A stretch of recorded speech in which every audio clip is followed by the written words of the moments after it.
Do you see contradictions building up now, and what is going to happen in the next couple of years? Well, I think the contradictions are building up at two levels. One, at one level, it is building up within the regime itself. From the outside, Xi Jinping is often viewed or labeled as a reformer.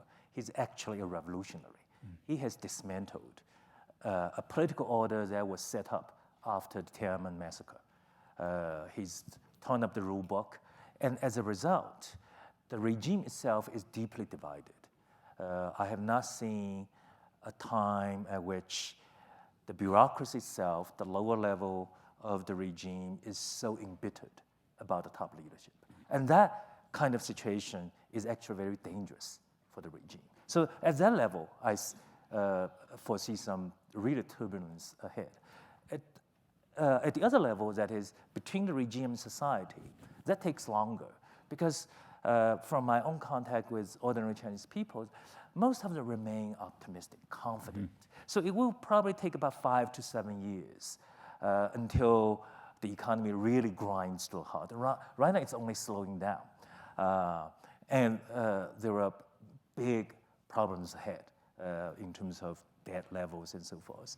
So once the majority of very large number of ordinary people feel that the best days are over, then there will be an inflection point. So in terms of contradictions, that the elites sense the contradictions a lot sooner than the ordinary people.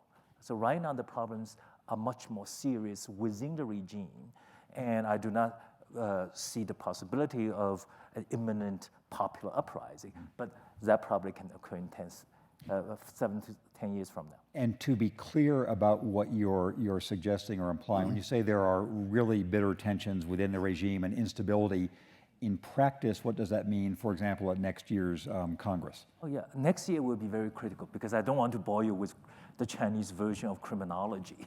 That is, next year there will be a party Congress at which they have to designate Xi Jinping's own successor. That will be a big fight because the China watching community is now divided on what's going to happen.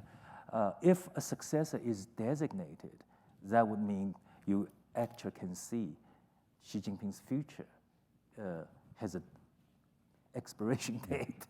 And that's something he does not want to see, clearly. So next year will be a big fight.